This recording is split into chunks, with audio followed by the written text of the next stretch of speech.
Welcome back to another Paycheck Budget with me. Hi everyone, my name is Jackie. Welcome to the channel. We are enjoying life's journey, and every Friday I like to post our weekly budget for you guys, or as our paycheck budget. My husband gets paid every single Friday, so we do our budget on a weekly basis.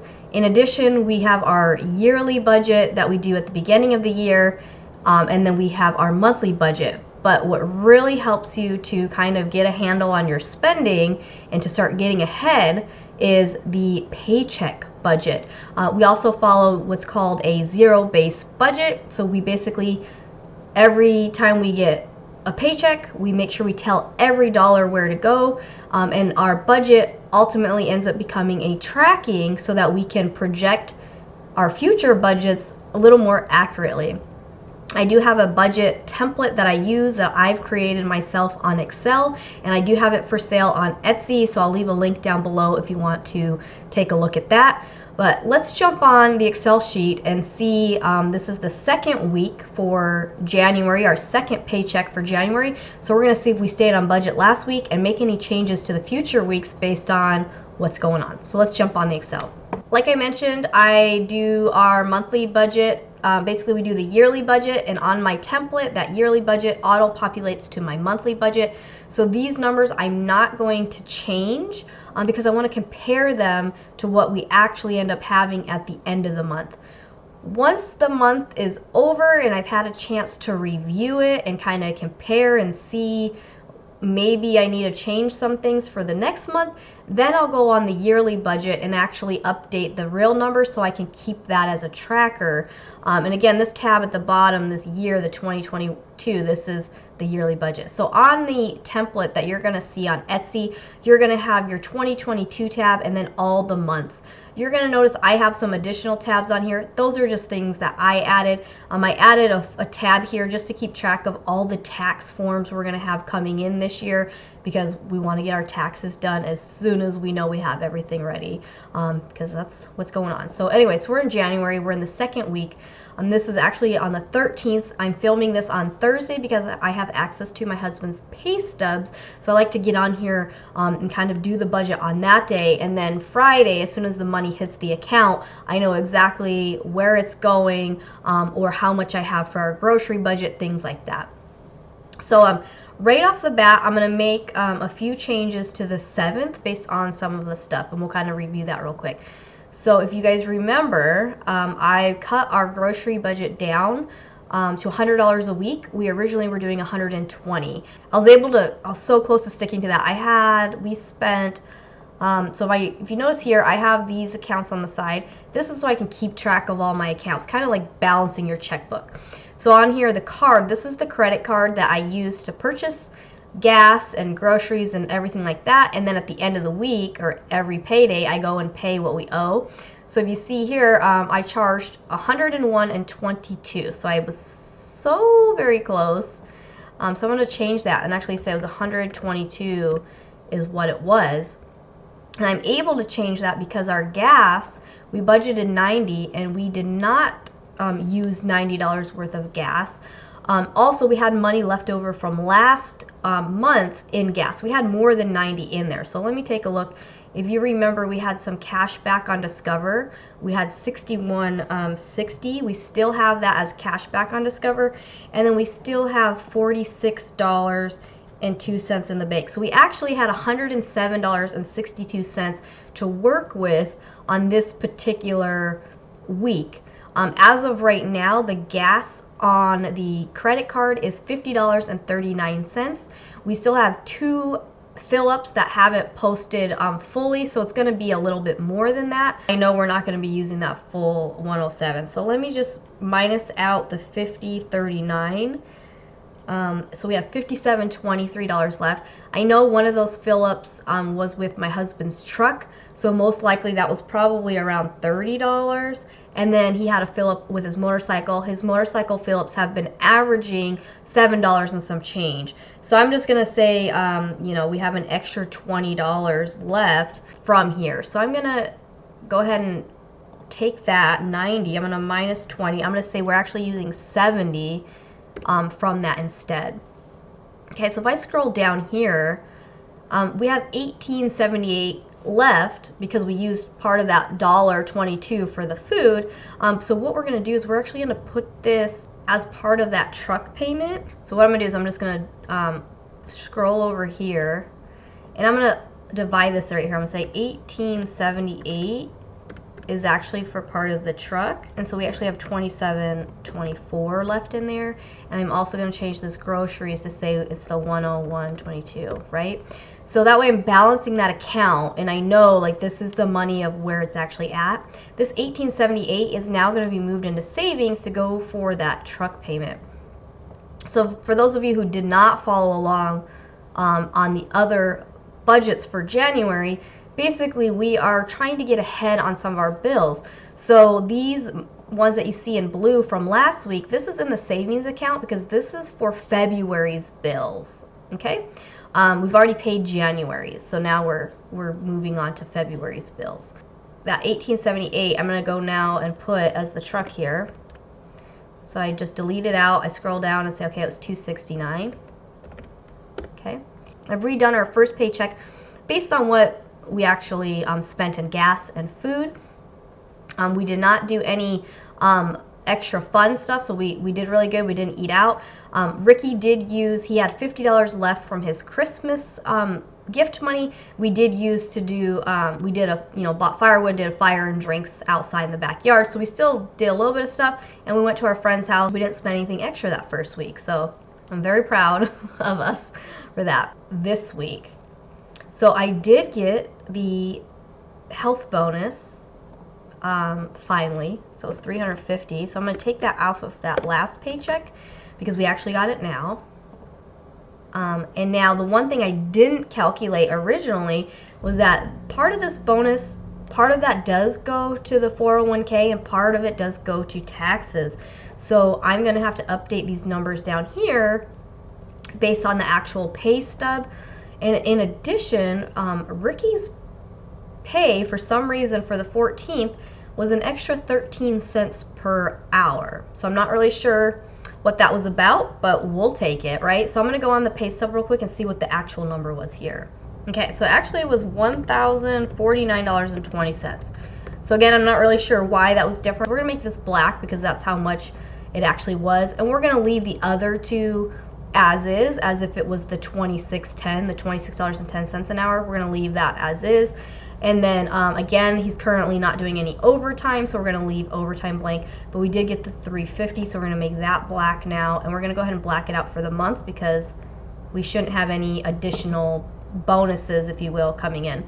So this is a health bonus. So Ricky's work every year, if him and I complete a fitness, a wellness exam with our doctor, we earn some money, and then we can also earn money based on our level. So they do some different tests, and if we're within the healthy range, we earn a little bit of money. So last year, both of us earned $350. We do our exam in July, and we usually get paid out in October. Ricky got paid out in October. They had not received my fax from the doctor, so I had to have them re-fax it. So I got mine in January instead of October. So hopefully next year or this year, we'll make sure we follow up with that sooner so that we're not, expecting that money later. All right, so the next thing I'm going to do is look on his pay stub and see how much actually went to the 401k and the ESOP, and these are his investments for retirement, and we do that automatically before taxes. Okay, so this was actually $111.94, and I make this blue because that means that tells it tells me at a glance that this money was invested or it was saved. It wasn't necessarily spent. So this one was 27.98, and again that's blue because that was invested. Now we won't see this money in our personal checking account, but it's at least we know it's there for our future. Coming on down, we're going to look on the pay stubs for the taxes. Now, because we got that bonus, most likely the taxes for federal are going to be higher than I anticipated. No, okay. Well, that's a first. So this was 0, just like last week. I am actually really surprised. Usually when we get some type of a bonus like that, federal usually taxes quite a bit off of it, so I was really surprised that that did not happen. All right, let's take a look at Arizona. All right, and then Arizona was $15.23. I'm gonna look at Medicare real quick. That was $19.02, and then Social Security was $81.31. Take a look at these other deductions and just make sure they match up correctly. Yep, and those all match up. So we're gonna make these black because that money is actually gone, right? The company withheld those for health insurance, life insurance, and all of the taxes. So that money is black, it's gone. We're not gonna see it in the bank account. It's just, that's gone. Now we're gonna go ahead and leave. We're gonna say we're still gonna have that $100 for groceries. So basically, the main reason we're able to cut that $20 out was I usually buy those green drinks from Bolt House Farms. They're about $2 a piece, and I usually buy 7 of them for the week. So that's $14. So just by me cutting that out, that saved us 14 bucks right there. And then I do have I have a bunch of teas and stuff already at the house, so I've just been doing that. So that's been fine, so I'm gonna do that for the rest of the month. And then we just kind of meal planned and shopped our pantry, so we didn't buy as much meat and like frozen veggies that we usually do, so that kind of helped offset, you know, that other, you know, $5-6 or so. Okay, so moving down, what I did want to change is some of these bills here, like the cell phone, the solar, and the water sewer trash. These are due, you know, 17th, the 7th, and the 10th of February, whereas the mortgage is obviously, it's due on the 1st. So I want to move these to the last paycheck just so I can have more of the cash flow in savings for the mortgage ahead of time, right? So I'm going to go ahead and gray these ones back out. We're going to open these ones up by just using our paint bucket and say no fill. And the other thing is we're going to go ahead and finish out the rest of the truck payment with this second paycheck. So we need $591.97, and we have $269 already. So we need $322.97 from this paycheck to make our $591, right? So we're gonna make that orange. So now orange means this is money that is in the bank and that we're currently using. That's for bills and stuff like that. So if you notice, these ones are still orange from last week because I haven't made that payment yet. When I make the payment on the Discover card tomorrow, then those will turn black because that money will no longer be in the checking account. For the gas, we're gonna go ahead and leave it at 90. Ricky has been riding his motorcycle. That's why we were able to save on some gas this past week. But also, you know, like yesterday and today, he did drive the truck. And then in the next week or two, maybe 3 weeks, he's going to be moved back. I keep pointing this way because that's where it's at, to the closer job site. So I'm excited about that.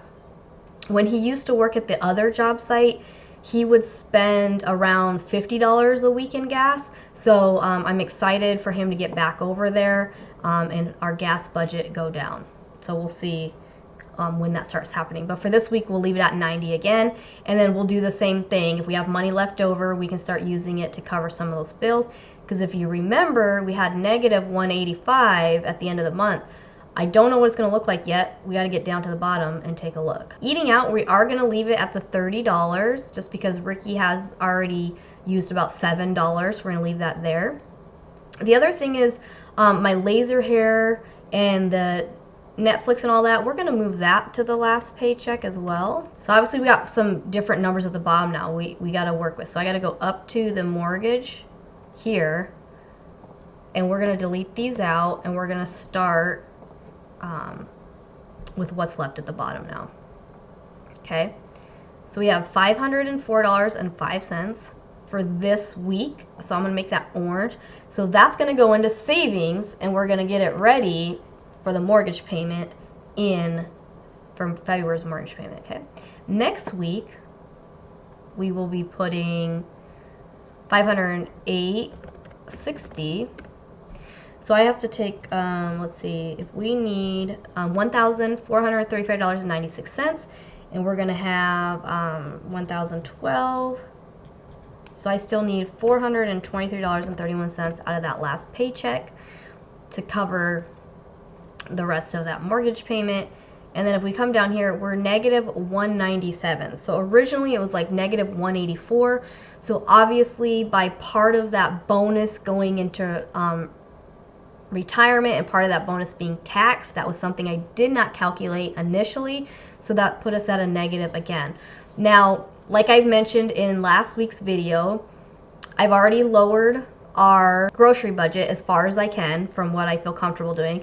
The only other option would be to, the only other thing we can cut really from our expenses this month would be 2 weeks without eating out. That's only $60. So the rest of this will need, it will either be pulled from savings, or some of these bills, like the Prime that's due on the 16th and the cell phone that's due on the 17th, I may just roll those to February and cover those out of like the first paycheck of February. So I have a few options of what I can do. As of right now, I'm just gonna leave it saying it's negative, and then when we get to that week, we will determine what we need to do with that. Okay, so we're gonna leave that. But we basically have this week's plan, and what we do now is I go on over here to the accounts, and under the income tab, this is basically our Ricky's paycheck goes direct deposit into a checking account that I named income. From there, we transfer it either into our necessities checking account. So this is the checking account where all the bills come out automatically. Okay, so we don't use it for random spending. It's not savings, it's just for bills, but the money's in there ready to go. And then we also put money in our sinking fund savings account. So again, since this is bill money for next month, a lot of times I put it in that savings account just so I can earn that tiny little bit of interest. And then the week before it's due, I will pull it out and put it in the necessities. If you really just need to make things simple, you could obviously just have one checking account and leave everything in there. The problem sometimes with us is that if we see there's extra money in there or there's money in there, we might think we can spend it when really it's meant for something else. So that's why I started documenting it on the side here, lined up with that item. So that way if I log on the bank account and I say, well, I got $800 in the bank account, and I might be like, okay, well, we can do whatever we want with that $800, but I scroll up here, nope, I can't. It's actually part of our home project budget, right? So I don't want to touch any of that, or I'm gonna have to pull from savings if I come short for that project. Okay, but anyway, so I keep track of that stuff on the side here. But what I am gonna do is for the paycheck for the 14th, I am gonna put on here now that we're gonna have a 504 that's gonna be designated to go towards the mortgage. We're gonna have 100 for groceries. We'll have the $322.97 that will go into savings for the truck payment. We'll have 90 for gas, and then 30 for eating out. And eating out is literally Ricky buying little things at the gas station or us going to the dollar menu, things like that. So most likely for the month of January, I'm just leaving this money here for Ricky. The girls and I are not going to eat out for January, but this money's for Ricky, so he can, if he wants to get something at the gas station, then he's able to do that. So I'm gonna just double check the pay stubs real quick to see what's coming in. All right, so on the pay stub, one pay stub of his regular pay after taxes and deductions, the direct deposit is gonna be $762.89. And then the one for the bonus, I'm assuming they're going to come in as separate things just because they're separate pay stubs, but I don't know. But that one's going to be $284.13. But if I just put on the side here, if that's together, in case it comes in as one thing, that's going to be $1,047.02 once it's all together. And if I add that to the $802.30 we already have in the account, we should have $1,849.32. So tomorrow morning when I log on the bank account, that's how much should be in this account. And if you look up here, that number matches, so I've put on there the correct amounts of what we're going to see. The next thing I do on my weekly budget, or what I've actually done ahead of time, is I would log on the bank account and just double check that these match up. So for instance, if I had a bill come out, then I can delete that out of here. Again, because we moved around some of the budget from last week, I am going to go ahead and put that $1878 into savings. This is our sinking fund savings right here. So I see I still have part of our home project money in the bank. We have part of our electric, and actually that's something I needed to pull up real quick. So I did get the electric bill, and we were budgeting $60 a month. It was actually higher. It was actually $71.73. So if I look in here, I have $88.52 in the savings account. So I don't need to go back and budget more because I had some money left over from last paycheck or last month. So we're good there. We're going to leave that as is. So that's good. We have the $250 from the paycheck before that goes towards the truck payment. We have the teardrop payment in there. We have the insurance payment in there. My daughters still have some money left from the stimulus, and they have their own account as well. So with their chore money and stuff, they still have a little bit of money left over from their chores that they did on there. And then the other thing I do is I log on to the Discover credit card, and I just make sure that my balance matches how much we owe. So that way, again, tomorrow when I log on, I'll go onto the bank account, transfer the money into either the necessities account or the savings account, and then I log on to Discover and I make that payment, and that amount is pulled from the necessities checking account. So that's what that $272 will be paid tomorrow off on that card. So when I log on my bank account, I just put a mark on the bottom here. This is what's in the bank account, and then I'll make sure I do the math so this matches up. Yeah, so that's the budget for the 14th. Join me every single Friday as we kind of rework the budget. I want you to think of your budget as a working document. So whether you do it in a planner, on a piece of paper, in Excel, on Google, whatever you use to track your spending and your income and cash flow and all of that stuff, whatever you're using, I want you to check on it on a regular basis and think of it as a working document. So it's constantly changing and you're updating it as things are spent, as bills are paid, as new amounts come in, as paychecks change, whatever it might be, you're always working on it. So it's not the end all be all once you have your budget. It's just a guide to help you make better money choices. So I hope this helps you in some way. Again, you can pick up my template on Etsy. The link is down below. As always, thanks for watching, and I'll see you soon. Bye.